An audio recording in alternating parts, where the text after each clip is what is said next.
So, I started speaking when I was 6. And I should clarify that that's not when I started to form words.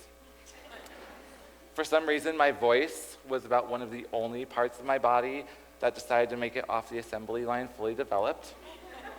As for the other parts, I will leave that to your imagination. I started speaking on stage when I was 6.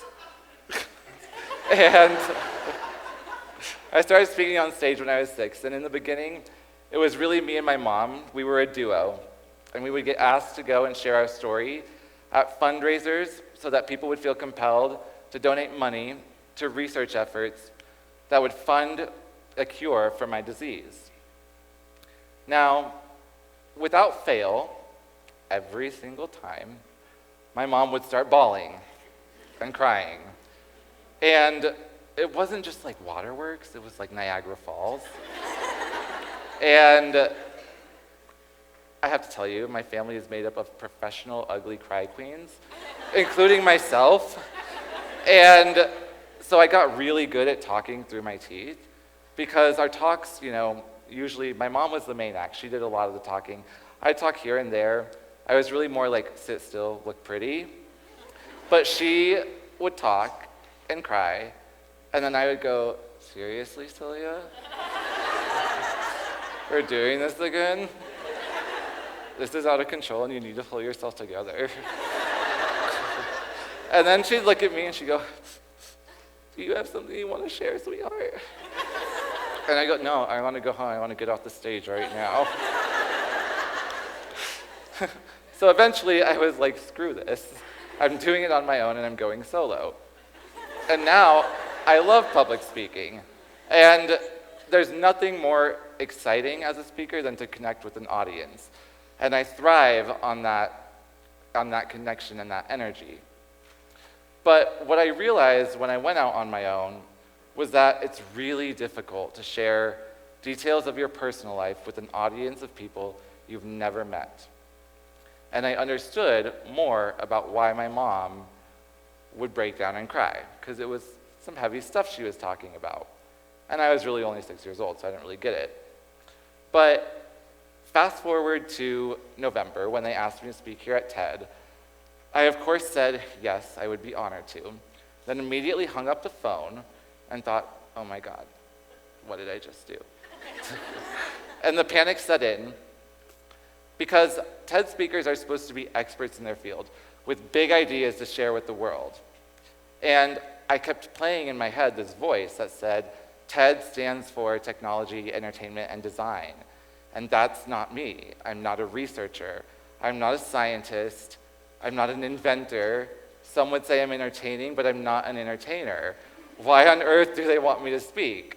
And then it dawned on me that I am an expert. I am an expert in my life, and I'm an expert in exposure. My field of study is public relations, and that is literally the practice of generating exposure. It's what I know best, and it's what I've lived my life doing every single day. And in the 3rd grade, I have to tell you, I did not like to read at all. One day, I was at a parent-teacher conference with my mom, and they asked me why. My teacher said, why don't you like to read, Joe? And I said, what I thought was a really good answer as an 8-year-old. I said, I don't know. And she said, well, is there anything you like to read at all? And I said, yeah, I guess. I mean, I like to read about Britney Spears and the Backstreet Boys. And she pulled out a copy of Teen People from her desk, gave it to me, and told me to go out into the hall and read while she finished talking to my mom. And later in life, I started to develop this obsession with Hollywood and fame and celebrity and paparazzi. And I couldn't really understand why. I mean, I know a lot of people are obsessed with celebrities. And truthfully, I love the glitz and the glam, and who doesn't want a private jet? And so that was fun, but I felt like there was a deeper reason that I wanted to know so much about these people. And I realized that I sympathized with celebrities because I understand what it's like to live a life with absolutely no privacy and have a team of people manage every aspect of that life. I have a rare muscle-debilitating disease called spinal muscular atrophy, and because I have SMA, it's impossible for me to do those daily tasks of living that most people who are able-bodied would take for granted normally.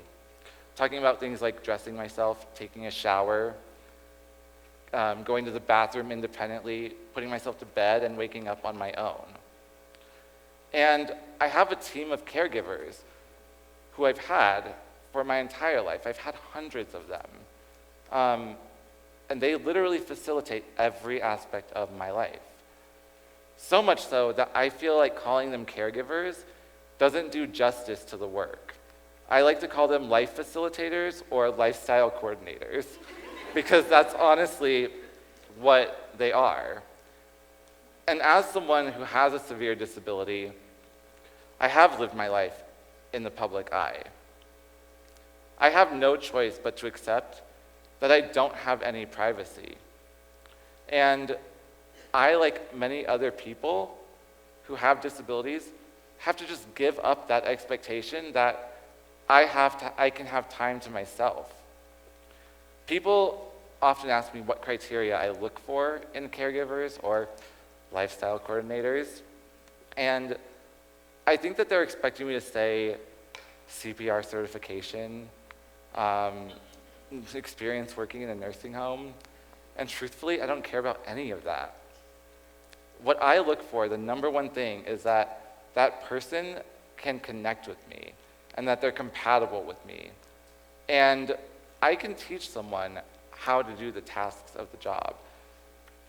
But what I can't teach them is how to have a personality that I can get along with, someone that I can stand to be around, who can stand to be around me for hours upon end, one-on-one. And I tell people, when I search for someone to join my team, I'm looking for the Robin to my Batman, a sidekick and partner in crime. And truthfully, there are 4 very basic steps to finding this sidekick. Step 1, I post a job ad online. Step 2, I conduct phone interviews after sifting through applications. And step 3, the ones I enjoy talking to on the phone get invited in to meet me in person. And then step 4, we begin training for the job. Now, this doesn't include things like watching informational videos. On the first day of training, typically the second time I meet someone, they are being taught how to wipe my ass. And that's really what it is. And I think that would be one reality show that would put the Kardashians to shame. If they had any. But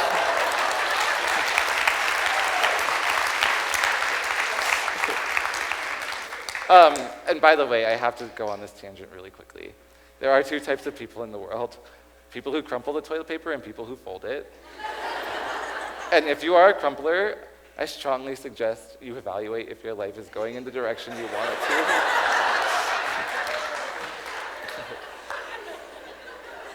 But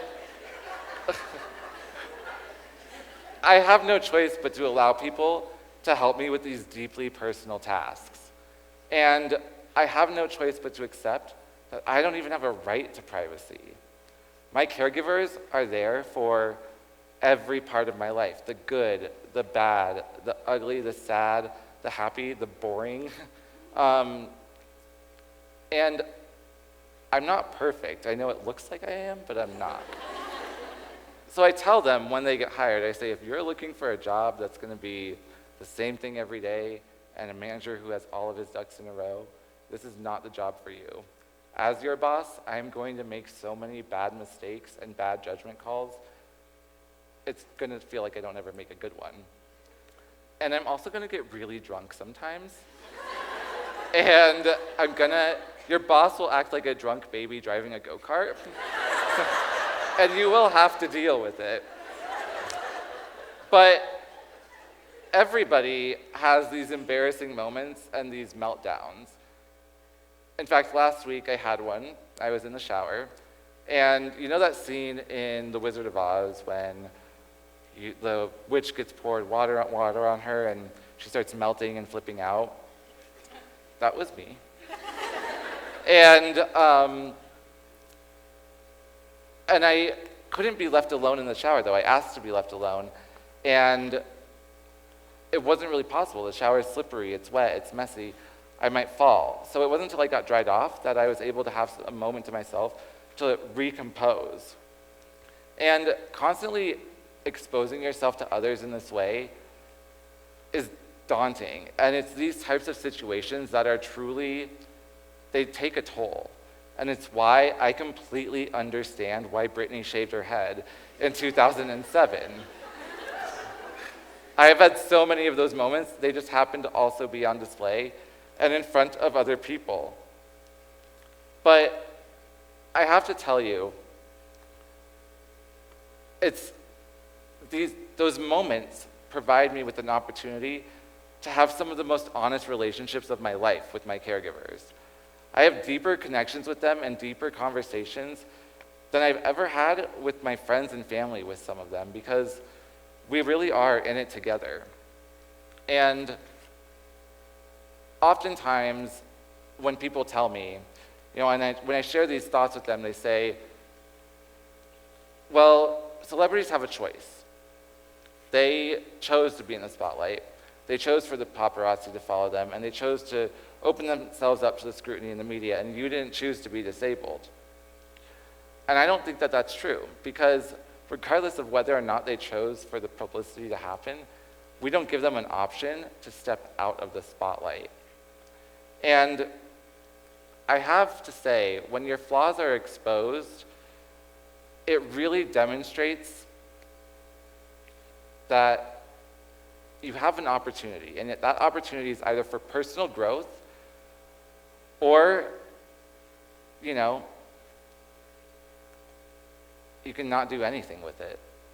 And for me, I've chosen to take it and run with it. I've chosen to make it my career, because when you can embrace your flaws, it shows people that there's another side of humanity that can inspire them to live their life on their own terms and flip off anyone who says that they shouldn't. I've seen the effects it has when I show people what I'm made of. And I've turned my exposure, which I've never been comfortable with, into my best talent and an asset, and I've made it work. And we've reached this point where privacy is going away, and it's not coming back. We have children who will be exposed online for the rest of their lives because they're going to have a Facebook account before they even can think for themselves. There's people who make Facebook profiles for their newborn babies and their dogs, and I see, oof.